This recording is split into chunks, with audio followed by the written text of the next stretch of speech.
అందరికీ నమస్కారాలు. వాస్తవంగా మీకేమో పాట పాడమని అన్నారు. నాకు మీ అందరిని చూస్తూ ఉంటే కన్నీళ్ళు వస్తూ ఉన్నాయి. ఎందుకనంటే ఈ తెలంగాణ బతుకు పండాలని, తెలంగాణ రావాలని 2001లో ఇదే కరీంనగర్ నుంచి గులాబీ జెండా ఎత్తి తెలంగాణ రాష్ట్రాన్ని సాధించినటువంటి కేసీఆర్ ఆశయాన్ని, ఆయన ఆరాటాన్ని మళ్ళీ బతికించాలన్నటువంటి పోరాటానికి నాయకత్వం వహిస్తున్నటువంటి మా రామన్న గారికి హృదయపూర్వకంగా నేను ధన్యవాదాలు తెలియజేస్తా ఉన్నాను. మళ్ళీ ఆ రోజు తెలంగాణ పోరాటం చూసినాం, ఇలా తెలంగాణ కాపాడుకునే బతుకు పోరాటం చేస్తూ ఉన్నాం. మనం ఈ పోరాటాల నుంచి మళ్ళీ మనం ఎలా మొదలు పెట్టాలి దాని కోసము నాకు ఒకటి గుర్తొస్తా ఉన్నది.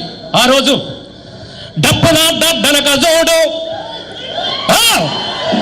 డప్పులాడ్డనక జోడు, తెలంగాణ పోరు జోడు, కళాకారుల పాటతో గదిలేటి తోను దాము జోడు, కడుపులున్నా పిండ మరిగింది.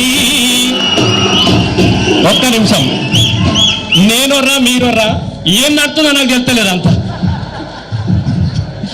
కడుపులున్న పిండ మడిగింది, కనబోయే తల్లిని పోరు జయ్య జల్లి గనమంది, నెలలు నిండని పసిగుడ్డును కేసీఆర్ గులాబీ జెండా పట్టింది కాబట్టి అమ్మా నన్ను కనమ్మా అని చెప్పేసి పసిబిడ్డల పొత్తి కడుపులలోనే కదిలించినటువంటి జెండా మన గులాబీ జెండా. ఇది మన మళ్ళీ ఈ గులాబీ జెండాను గుండెలకు అద్దుకొని ఇలా ఎక్కడ పోయినా ఒక్కటే మనకు కనబడతా ఉన్నది.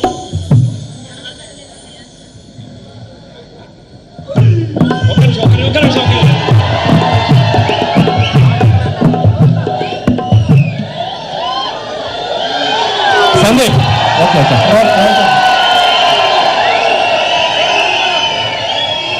సందీప్ ఉన్నావా? ఇప్పుడు మీరందరూ నేను పాడినట్టే మీరు అందరు పాడాలి, ఓకేనా? పాడితే అందరం కలిసి గులాబీ పాట పాడుకుందాం, ఓకే?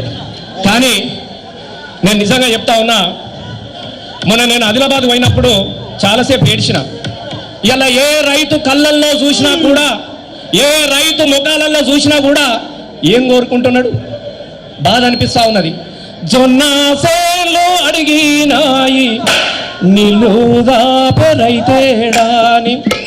పత్తి సేను అడిగినాది పత్తి సేను అడిగినాది పానమంటి రైతేడాని, అవి ఎక్కి ఎక్కి ఏడుస్తున్నాయో మళ్ళీ కేసీఆర్ రావాలని, అవి గుండె బగిలి చూస్తూ ఉన్నాయో మళ్ళీ కేసీఆర్ రావాలని.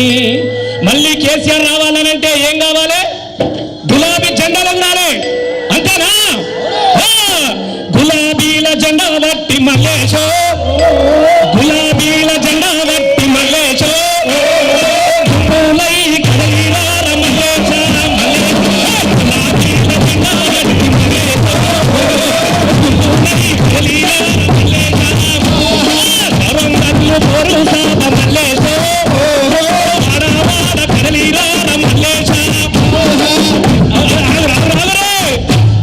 ఎప్పుడు మేమరుడు తప్ప మీరు ఒర్రు లేదా అన్న?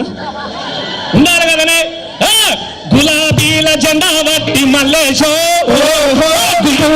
కదలీరార మల్లేశ, వాడ కదలి నువ్వు మల్లేశో, గురువాడ కదలీరార మల్లేశ, గురువాడ కదలీరార మల్లేశ, కేసీఆర్ పోరాటములు ఉరకలెత్తి నా జెండా, ఉరకలెత్తి నా జెండా, కేసీఆర్ పోరాటములు ఉరకలెత్తి నా జెండా, ఉరకలెత్తి నా జెండా, రాష్ట్ర సాధనలో నా సమరం చేసిన జెండా, సమరం చేసిన జెండా, తెలంగాణ రాష్ట్రంపై పోరాడినది జెండా, పోరాడినది జెండా, వీరుల నెత్తిని జెండా ఎత్తి పట్టిన జెండా, గులాబీల జెండా బట్టి మల్లేశో, కదలిరార మల్లేశ, గులాబీల జెండా బట్టి మల్లేశో, కదలిరార మల్లేశ, పొరుగల్లు పొరు సాప మల్లేశో, కదలి మల్లేశ, గులాబీల జెండా బట్టి మల్లేశో, గుంపుమై కదలిరార మల్లేశ. జై తెలంగాణ.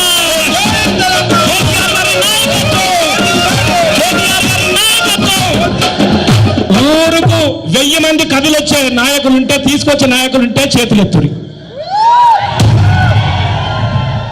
ఊరికి 1000 అని లేవమంటే లేపుతారు. ఉన్నారా ఊళ్ళో 1000 మంది? ఉన్నారా?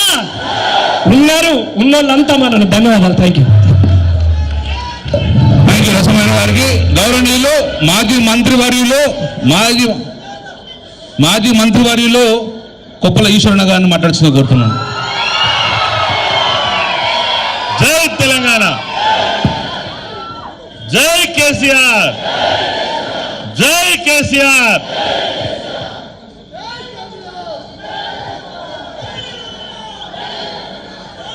ఈ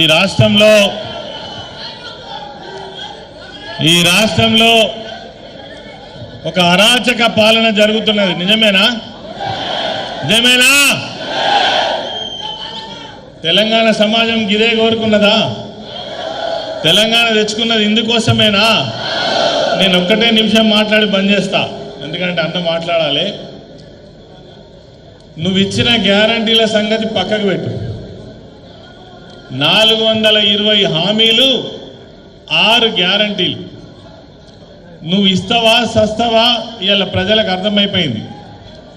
కానీ ఈ అరాచకమేంది, ఈ పోలీస్ కేసులేంది, ఈ బెదిరింపులేంది, ఈ సదిరింపులేంది? దీనికి వ్యతిరేకంగా ఆనాడు తెలంగాణ రాష్ట్రం రావాలని మొట్టమొదట కదం దొక్కింది కరీంనగర్ గడ్డనే. 2001 మే 17న సింహగర్జన సభ ప్రారంభమైంది కరీంనగర్ గడ్డ మీద నుంచే. ఇలా జరుగుతున్నటువంటి అరాచక పాలనకు వ్యతిరేకంగా కూడా ఎన్నికల తర్వాత 15 నెలలు గడుస్తున్నది. ఏం చేస్తారో చూద్దామని అనుకున్నాం. కానీ ప్రజలు ఒక్కొక్కసారి అర్థం చేసుకోకుండా మరి మోసపోతారు, మోసం చేసిండ్రు. కానీ వీళ్ళని మళ్ళీ కాపాడాల్సిన బాధ్యత ఈ రాష్ట్రాన్ని ఇప్పటికే ఒక 10 ఏళ్ళు వెనుక తీసుకుపోయినరు. మళ్ళీ తిరిగి తెలంగాణ రాష్ట్రం ఎవరి చేతులైతే ఉంటే తెలంగాణ ప్రజలందరూ కూడా సుఖ సంతోషాలతో ఉంటారో, 10 సంవత్సరాల పాటు ఈ రాష్ట్రంలో అన్ని వర్గాలు సంతోషంగా ఎట్లా ఉన్నాయో దానికోసం పోరాడాల్సినటువంటి సమయం వచ్చింది. 25 సంవత్సరాల ప్రస్థానం, ఎన్ని ఇబ్బందులు, ఎన్ని పోరాటాలు, ఎన్ని త్యాగాలు, ఎన్ని రకాల ఇబ్బందులతో తెలంగాణ రాష్ట్రాన్ని సాధించుకొని ఇవాళ ఎవడో తెలంగాణకు వ్యతిరేక